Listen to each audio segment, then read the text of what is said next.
욥기 11장입니다. 이제 오늘 본문 11장부터 14장까지 이 세 장은 욥과 소발과 욥의 대화입니다. 이 소발과 욥의 대화를 통해서 이제 세 친구와 욥의 이야기의 1차 논쟁이 마무리를 해요. 그리고 이제 15장서부터는 두 번째 이 세 친구들과의 논쟁이 21장까지 계속되죠.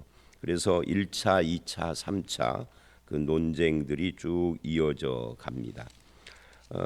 우선 11장은 소발이 하나님의 오묘하심을 가지고 욥을 공격하는 내용입니다. 그 이 세 친구들이 하는 말을 보면 그 말 자체는 옳은 말이에요. 하나님 오묘하시죠. 다른 친구들이 한 말도 그 말만 놓고 보면은 맞는 말처럼 보여요. 근데 그것을 욥의 상황에 대입을 했다라는 것이 틀린 거죠. 여기서도 하나님의 오묘하심이라는 이 표현은 맞는 말인데 그 오묘하심을 가지고 이상한 소리를 하는 거죠. 자, 1절로 4절이 첫 번째 문단입니다. 소발은 욥이 이제 무죄를 주장을 했잖아요. 앞에 10장에서 그리고 9장에서도 그렇고요. 그러니까 지금 소발은 내가 도저히 참고 있을 수가 없다라고 2절부터 4절에 말을 하고 있습니다. 거기 보면은 2절에 말이 많으니 어찌 대답이 없으랴. 말이 많은 사람은 의로운 사람이 아니다. 이렇게 이야기를 해요. 욥이 말을 너무 많이 한다 그 말이죠. 그런데 이 말이 많은 사람이 어찌 의롭다함을 얻겠느냐라고 말하는 것은 이거는 그냥 소발의 어떤 자기 주장인 거죠. 욥이 왜 말이 많아졌는가를 생각을 안 하는 겁니다. 그 친구들이 계속 공격을 하니까 그래서 그것에 대한 대답을 하고 또 하나님께 기도를 하고 이런 건데 그거 가지고 정죄를 지금 하는 거예요. 그러면서 그 말을 자랑하는 말이라고 그렇게 규정을 하고 비웃는 말이라고 합니다. 그래서 소발이 발끈한 겁니다. 한마디로 말해서 소발은 욥의 그 무죄하다, 나는 죄 때문에 고난받는 것이 아니다 라고 하는 것에 대해 불쾌감을 느낀 것이에요. 그래서 4절 내 말에 의하면 내 돈은 정결하고 나는 주께서 보시기에 깨끗하다 하는구나. 그러니까 이 소발이나 세 친구는 욥의 상황을 죄 때문에 당하는 고난이라고 규정해 놓고 거기에다가 이 고난의 원인이 죄일 뿐만 아니라 배후에 하나님이 계신다라고 규정을 해놓고 보니까 모든 것이 이렇게 보이는 거죠. 이로 보면 이 소발은 성격이 평소에는 조용하다가도 왜 조용하냐면 맨 마지막에 발언을 하는 걸 보면 평소에 좀 조용한 성격인 것 같아요. 그러나 이게 자기 의견을 말을 하면 이 폭발을 하는 그런 성격의 사람인 것 같습니다. 또 소발은 자기의 괴로움을 솔직하게 하나님께 말하는 욥을 이해하지 못하고 있습니다. 그러니까 하나님의 오묘하심을 말을 하지만 사람은 이해하지 못하는 그게 소발이다라고 할 수가 있어요. 하나님의 오묘하심, 하나님의 뜻, 하나님에 대한 여러 가지 하나님은 누구신가 이런 것에 대해서는 아는지 몰라도 사람을 이해를 못하면 그 하나님의 오묘하심을 사람의 상황에 대입을 할 때 오류를 범하는데 이게 바로 소발의 문제만이 아니라 우리의 문제이기도 합니다.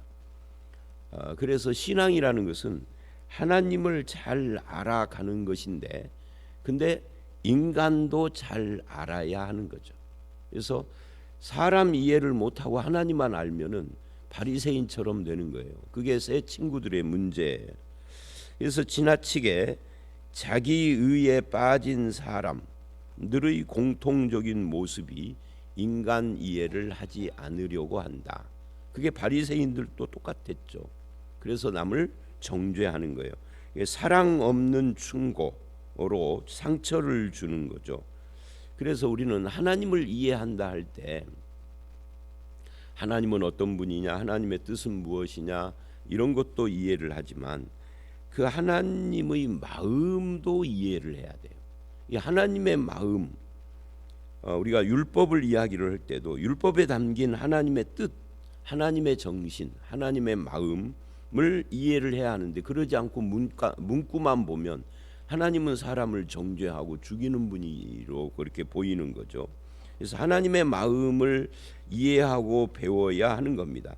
고린도전서 8장을 보면 그것을 뭐라고 표현을 하느냐면 지식은 사람을 죽이고 라고 그렇게 표현을 해요. 지식은 사람을 죽이는데 덕은, 사랑은, 덕과 사랑은 사람을 살리는 일을 합니다. 그러니까 하나님의 마음 속에 담긴 그 덕과 사랑을 이해를 해야 한다는 거죠. 사람을 판단하기 전에 그 사람의 삶의 자리, 그 처지, 거기에 내가 함께 있어 봐야 한다는 거예요. 욥의 처지에 내가 있어 보면 하나님은 오묘하시지만 그 오묘하심으로 이렇게 정죄하는 것이 아니라 이 욥의 이 고난에 하나님이 어떤 역할을 하고 계시는구나 하고 받아들여야 하는데 그거 가지고 정죄를 지금 한 거예요. 그 다음에 5절서부터 12절은 두 번째 문단인데요. 소발이 이렇게 말하는 근거가 무엇인가 하는 것을 보여주는 것이 이제 5절서부터 12절 거기에 이제 오묘하심이 나오는 거예요. 그러니까 엘리바스는 무엇을 근거로 해서 욥을 정죄를 했느냐면 자기 체험, 어떤 영이 그러면서 자기 체험을 이야기를 했잖아요. 근데 빌닷은 무엇으로 정죄를 했느냐면 8장에 보니까 전통, 조상들로부터 내려오는 그 전통 사상을 근거로 해서 욥을 정죄했어요. 그러면 소발은 무엇을 근거로 해서 욥을 정죄하죠? 신학이죠. 하나님의 지혜, 하나님의 오묘함. 이 오묘함이라는 그 6절 지혜의 오묘함으로 내게 보이시기를 원하노니 할 때 이 오묘함이라는 것은 하나님의 지혜이고 그것은 신학입니다. 그러니까 하나님은 오묘하신 분이다. 이건 신학에서 하는 말인데 그거를 가지고 욥을 지금 정죄를 해요. 그래서 5절 하나님은 말씀을 내시며 너를 향하여 입을 여시고 지혜의 오묘함으로 내게 보이기를 원하노니 하나님의 말씀, 하나님의 지혜, 그 오묘함. 사실 우리가 욥기를 지금 보고 있지만 성경 66권을 쭉 읽어가다 보면 어떤 때에는 아주 지극히 평범한 말씀도 있지만 어떤 곳은 우리가 다 이해하기가 어려운 깊은 그래서 어느 선 이상을 이해하기가 어려운 것들도 있어요. 이 욥기도 사실은 그냥 표면적으로 읽으면 이해할 수 있지만 욥의 처지에서 읽으면 이게 이해가 잘 안 되는 하나님의 오묘한 어떤 뜻이 있는 거죠. 그런데 그 하나님의 오묘함, 지혜와 말씀, 즉 신학을 가지고 우리가 전지전능하신 하나님 오묘한 말씀과 지식을 가지시고 역사하시는 높고 깊고 넓어서 도저히 사람이 측량할 수 없는 하나님, 광대하신 하나님이죠. 이런 하나님을 가지고 뭘 해야 되느냐는 그 하나님에 대해서 감탄하고 그 영광스러운 지혜에 대하여서 찬양하고 이렇게 해야 하는데 지금 그걸 가지고 사람을 정죄하고 있다는 거죠. 그 오묘한 하나님을 욥은 모르는데 자기는 알고 있다 하는 식으로 나는 그 오묘한 하나님을 다 깨닫는다라고 말하고 있다는 거죠. 근데 사실은 정말 하나님의 말씀과 하나님의 지혜의 오묘함이 정말 오묘하다라고 하면은 인간이 다 알 수 없는 거예요. 나의 수준에서 이해하는 거죠. 예를 들면 여러분 삼위일체 하나님 믿잖아요. 근데 이해는 하십니까? 이해한다라고 말할 수 없어요. 설명한다고 해서 이해됐다라고 할 수 없어요. 셋이면서 하나인, 어떻게 이해가 돼요? 그러니까 이게 이해를 못한 사람들은 이제 그거를 우리 현대판으로 말하면 여호와의 증인입니다. 단일 신론자들이라고 그래요. 고대에서부터 중세 현대까지 이 단일 신론자들이 있는데, 이단들이 있죠. 이들은 이해가 안 되는 거예요. 야, 너네들이 믿는 하나님 삼위일체라고 하는데, 그러면 일체니까 몸은 하나고 삼위니까 머리가 셋이라는 거잖아. 그럼 괴물이네? 이렇게 말한다고요. 삼위일체가 그런 게 아니잖아요. 몸이 하나가 아니라 몸이 셋이야. 즉 세 위격이란 말이죠. 그런데 하나다는, 어떻게 이게 가능하냐? 우리는 설명은 하지만 그러나 다 이해했다라고 할 수 없어요. 믿는 거죠. 그런 것이 어디 한둘인가요? 솔직히 말하면 영이신 하나님이 인간으로 오셨다는 것도 이해하기가 어려워. 동정녀에 탄생했다는 것도 이해하기가 어려워요. 부활도 마찬가지고요. 천지 창조서부터 다 이해하기가 어려워요. 다 오묘한 일들이죠. 다 이해했다고요? 지금 소발은 그렇게 이야기를 하는 겁니다. 자기는 그걸 아는데 욥은 모른다는 식으로. 사실은 몰라요, 인간이. 그런다니까 성경에서 그렇다라고 믿는 거죠. 아무도 모르는 하나님의 비밀을 자기만 깨달았다라고 주장하는 사람들이 우리 주변에 있잖아요. 그들이 이단인 거예요. 아무도 모르는 비밀이 어디 있어요? 그러면 나도 모르고 너도 몰라야 하는 거지. 하나님만 아시는 것을, 그 은밀한 것을 자기는 다 안다라는 식으로 말하는 것은 사이비들이죠. 우리는 이렇게 말해야 되죠. 성경에 나타난 것만 안다 그래야죠. 근데 성경에 없는데 기도해서 다 안돼. 그러면 그건 사입이에요. 성경에 기록된 말씀 이상을 우리는 모릅니다. 그 범위 안에서만 아는 거죠. 왜? 하나님이 그 이상을 알 필요가 없어 안 가르쳐 준 거예요. 그 이상을 아는 것이 구원의 필수적인 것이라면 성경에 기록해 놨을 거예요. 성경에 기록되지 않았으면 알 필요가 없어요. 그거 알려고 애를 쓰는 것이 이상한 길로 가는 길이거든요. 근데 하여튼 소발은 자기는 오묘한 것을 다 아는 것처럼 말을 해요. 하나님의 비밀을 다 깨닫고 그 지혜를 다 꿰뚫고 있는 것처럼. 그래서 욥을 충고하고 정죄를 하고 있는 이 모습은 오늘 우리들에게도 있을 수 있는 모습이다. 이 자기가 깨달은 오묘한 신학으로 남을 저주하고 정죄하는. 그래서 거기에 보면은 너의 벌이 뭐예요? 너의 벌이라고 하는 것이 너의 죄, 그 6절에 너의 죄라고 하는 것이 자식이 죽고 재산을 날리고 몸에 병든 것을 너의 죄라고 그렇게 말을 하는 거예요. 근데 그런 너의 죄를 네가 모른다고 하는데, 나는 없다라고 하는데, 그거 오묘하신 하나님이 있게 해줘서 네가 모르는 거야. 실제로는 있어. 이렇게 말을 해요. 6절. 이게 얼마나 지독한 정죄입니까? 그래서 결국은 욥은 하나님의 지혜를 몰라서 자기가 죄를 짓고도 잊어버리고 있다. 이렇게 어리석은 자라, 자기는 죄 없다 하지만 욥이 미처 모르는 죄가 있을 것이다. 이렇게 지금 이야기를 하고 있는 겁니다. 그래서 벌을 내리고 있다, 죄를 짓고 있다라고. 그게 어디까지 그런 이야기가 쭉 되느냐면 7절, 8절, 9절까지. 7절 네가 하나님의 오묘함을 어찌 능히 측량하며 전능자를 어찌 능히 완전히 알겠느냐. 그러니까 너는 모른다, 근데 나는 안다 이거잖아요. 하늘보다 높으니 네가 무엇을 하며 스올보다 깊으니 네가 어찌 알겠느냐. 그 크심은 땅보다 깊고 길고 바다보다 넓으니라.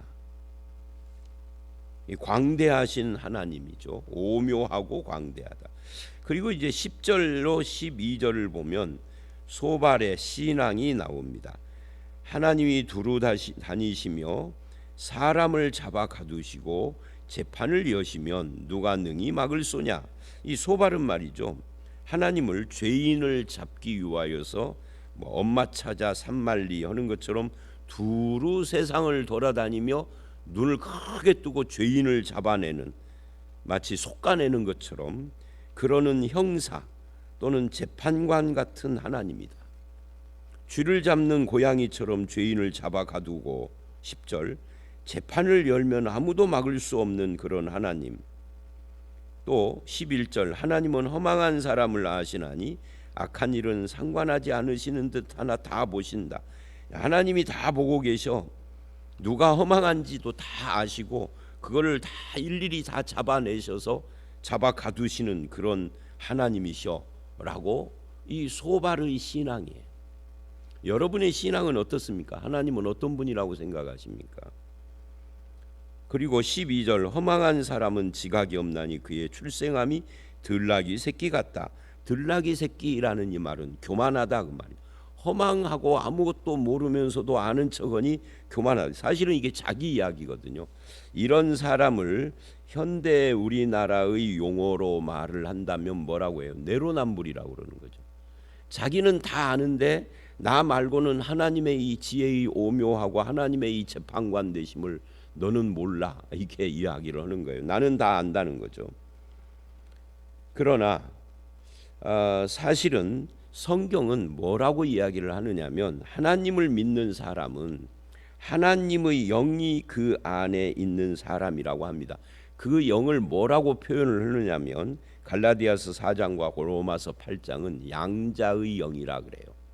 양자의 영을 때 양자가 뭐죠? 아들이죠. 아들의 영이요. 그래서 하나님을 믿는 사람은 아들의 영이 그 안에 있기 때문에 예수님과 같은 거죠. 예수님은 하나님이시고 우리는 피조물이다. 이게 틀릴 뿐이지.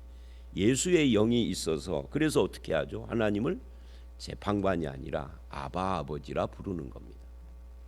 하나님을 아직도 재판관처럼 형사처럼 죄인 찾아서 두루 다니다가 걸리면 너 이리 와 해서 영창에 보내는 그런 하나님이라고 생각하는 사람들이 우리 가운데도 있어요. 하나님은 아버지세요.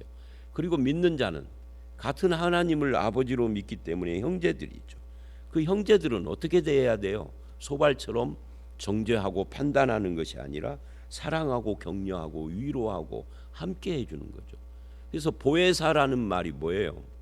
우리 앞에서 하나님과 나 사이에 손을 얹을 판결자가 없다라고 욥이 그렇게 한탄을 했었는데 그 판결자라는 말이 보혜사라는 말과 같은 말이에요.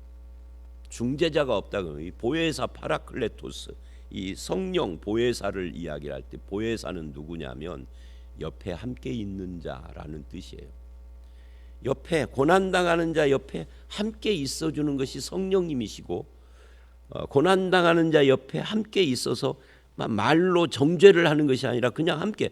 여러분 고난당하는 사람에게는 말이 필요 없어요. 말하면 안 돼요.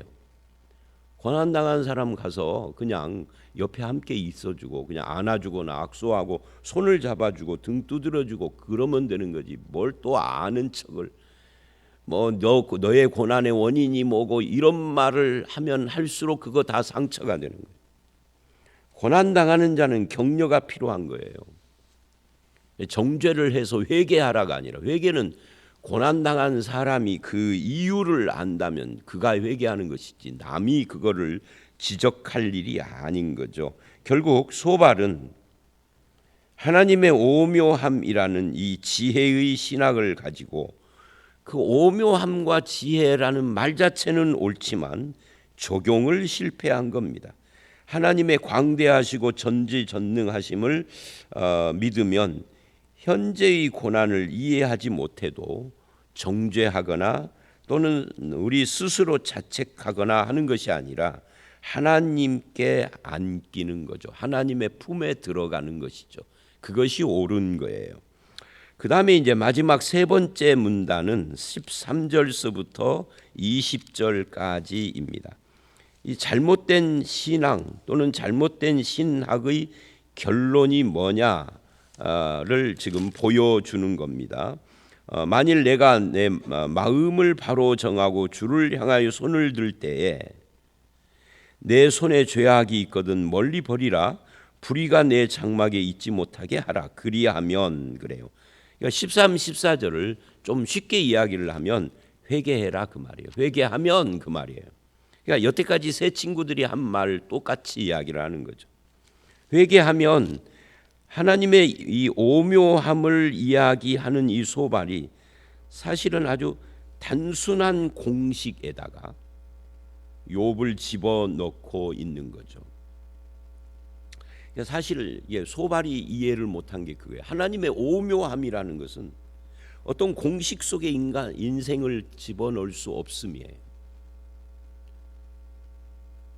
여기 계시는 이 새벽에 나오신 분들, 저를 포함해서 한 사람 한 사람 인생을 우리가 잘 모르잖아요. 근데 내가 아는 만큼 한번 생각을 해보세요. 같은 사람이 몇 명이나 있는가?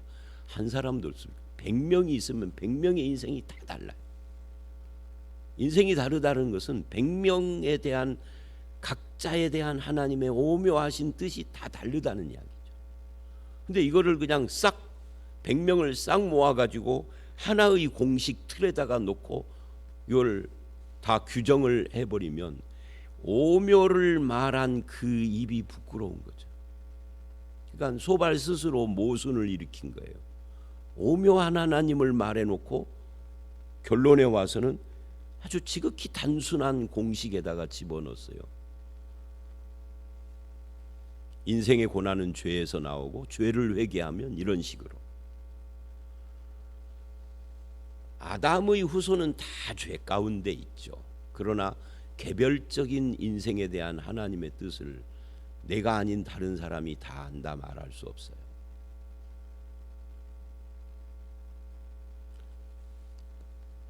어떤 사람이 어떤 행동을 하는데, 이게 제가 지금 제 머리에는 구체적인 인물이 있어요. 근데 이거를 말을 하면은 좀 그래서 그냥 제가 두루뭉술하게 지금 말을 합니다. 어떤 사람이 어떤 행동을 하고 어떤 말을, 어떤 그 아주 특이한 어떤 것이 있는데 모를 때에는 저 양반이 왜 저럴까? 조금 답답한데, 이런 생각을 저도 했고 교인들도 했을 거예요 아마. 근데 나중에 시간이 지나서 알고 보니까 그분에게 어떤 피치 못할 문제가 있더라고. 그 피치 못할 문제가 있음을 알고 그 다음에 보니까 다 이해가 돼요. 그분에 대해서. 근데 모르면은 자꾸 목사님, 근데 목사님이 좀 한마디 하셔야 돼. 모르는 사람은 그런단 말이죠. 근데 그것에 대해서 말해줄 수 있나요? 프라이버시에 해당되는데 답답한 이야기죠. 그래서 예수 믿는 사람들이 이럴 때는 사람들이라고 하면 안 돼요. 예수 믿는 것들이 남을 잘 이해 안 하려고 그래.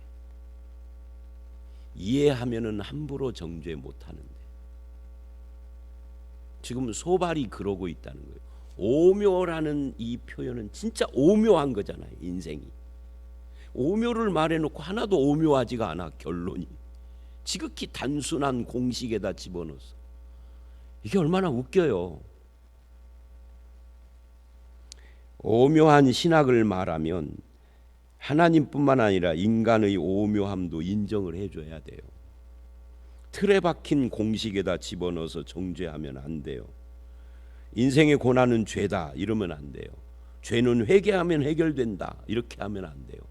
회개하면 해결되죠. 근데 그 인생의 고난의 원인이 지금 죄가 아닌 경우에는 해결이 되나요? 안 되죠.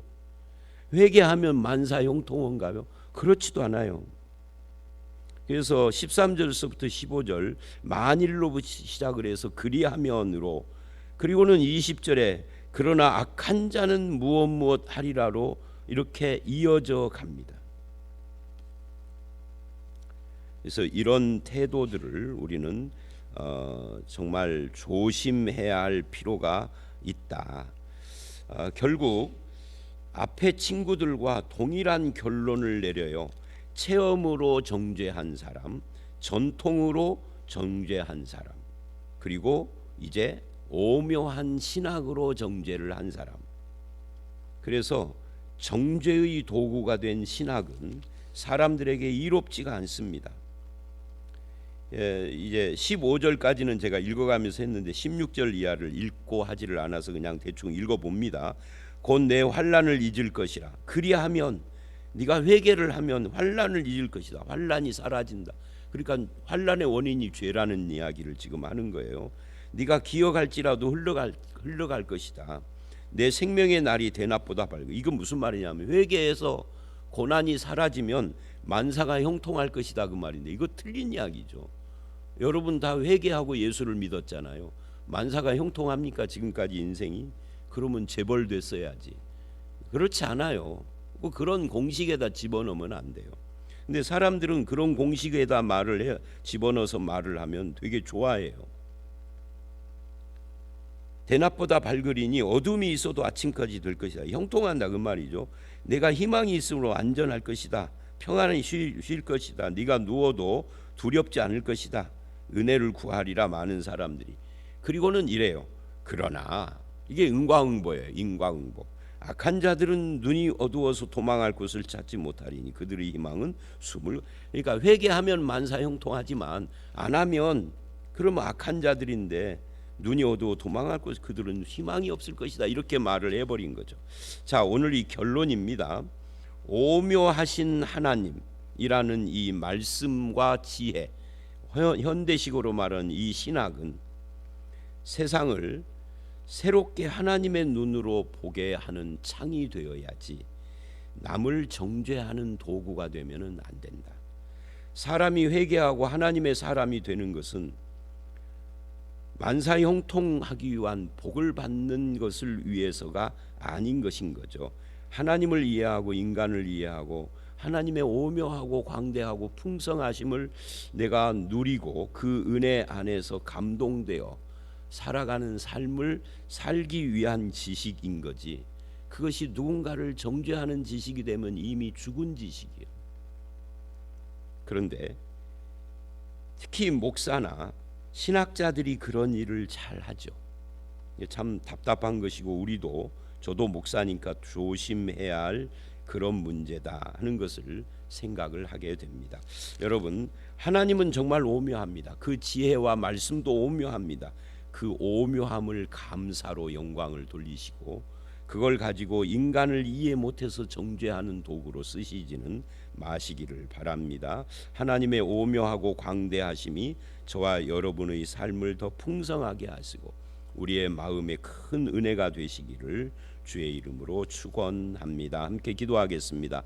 하나님, 소발은 하나님의 말씀과 지혜의 오묘하심을 알았지만 그것을 가지고 욥의 처지에 정죄하는 도구로 사용하는 것을 봅니다. 우리도 그런 일을 할 때가 있습니다. 주님 용서하시고 하나님을 알고 그 말씀을 이해하는 만큼 사람도 이해할 줄 아는 그런 저희들이 되게 해 주시옵소서. 자기 체험으로 사람을 정죄하거나 전통 사상을 근거로 사람을 정죄하거나 하나님의 지혜라는 신학으로 사람을 정죄하는 것이 아니라 이제는 오묘하신 하나님이 나를 여기까지 이끌어 오신 주님께 영광과 찬송과 감사를 드리는 저희들이 되게 해 주시옵소서. 인생마다 다 사람마다 각각의 인생이 있음에 대하여서 인정하게 하시고 그 인생의 오묘하신 하나님의 뜻에 대해서도 우리가 인정하고 받아들일 줄 아는 넉넉한 마음도 허락해 주실 줄 믿사오며 예수님 이름으로 기도드렸사옵나이다. 아멘.